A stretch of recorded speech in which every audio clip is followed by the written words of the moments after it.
here with Alexa Meade. How are you doing today?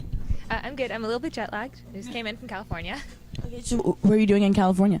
I have my studio currently located in Los Angeles, but I'm constantly traveling the world, and so I'm not in LA really any more than I am anywhere else, but that's where I'm calling home right now. So can you tell me what exactly it is that you do? You're a painter, correct?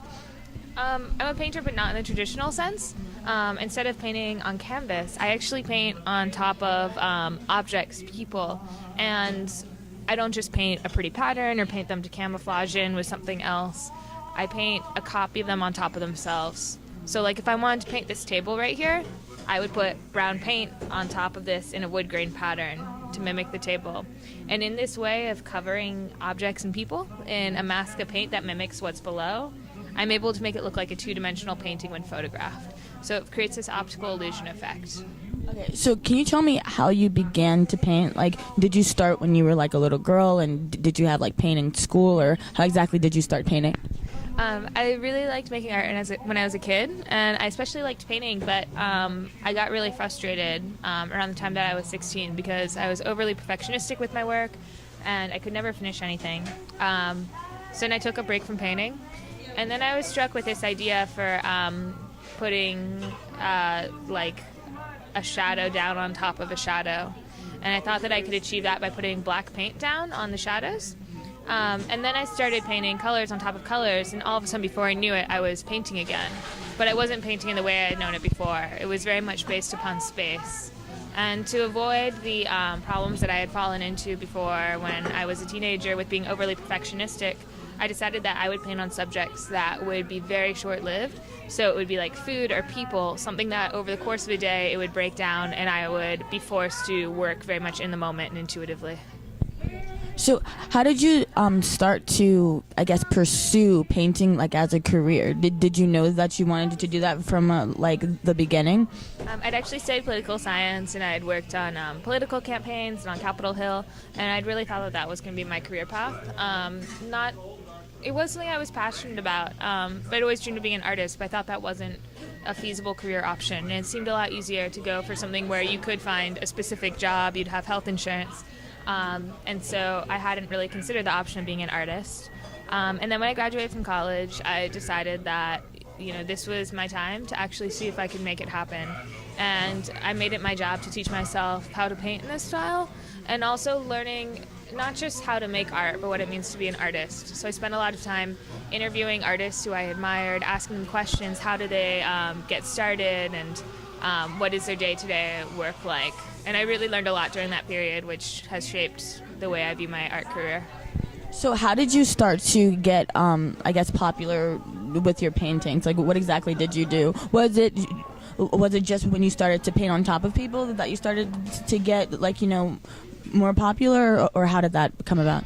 Yeah, so after I graduated from college, I decided that, I really wanted to pursue this passion of being an artist.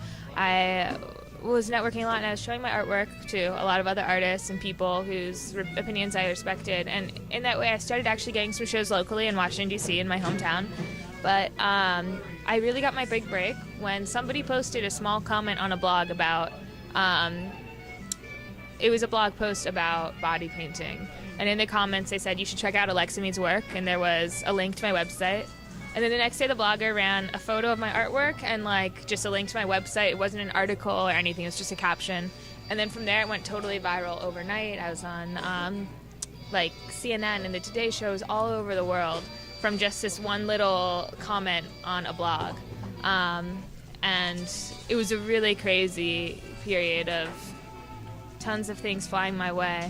But I feel really fortunate that I've actually been able to sustain this level of interest in this since then. And it's just been growing, and it's really afforded me the opportunity to focus on pursuing my passion.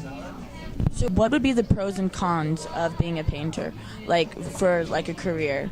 Because I know some people, they paint as a hobby, and some people, they're really good at it, but then some people, they don't want to pursue it as a career. So the pros and cons of being a professional painter.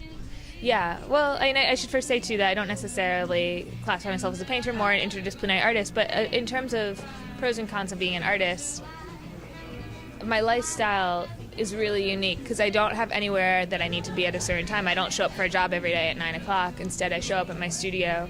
And it's amazing flexibility. I work when I'm inspired, and when I'm inspired, I might, work 24 hours straight. So, can you tell me what you're working on next?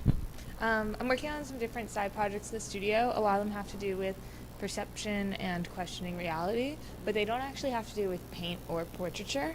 A lot of it relies very much upon light and shadow and perceptions of space. So, can you give some advice to young, I guess, not just painters, but creative people in general that want to do what you're doing? It's really helpful to talk to people that whose work you respect and admire, and to seek out mentors, because building a community is so important, and being able to get honest feedback on your work, not just, your parents going, oh, that's so great, or your parents saying, throw that away, you shouldn't be an artist or musician, but people whose taste level you respect and can really help you push yourself to go farther than you, at the present moment, know you're capable of. So 3 things that your fans don't know about you. 3 things. I was born with bright red hair. My stairs at my house are painted like a rainbow. And let's see. My favorite food is raspberries. Something that you would like your fans to know before we close out?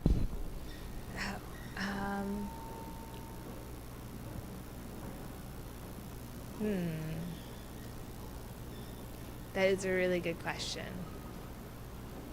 Something I'd like them to know.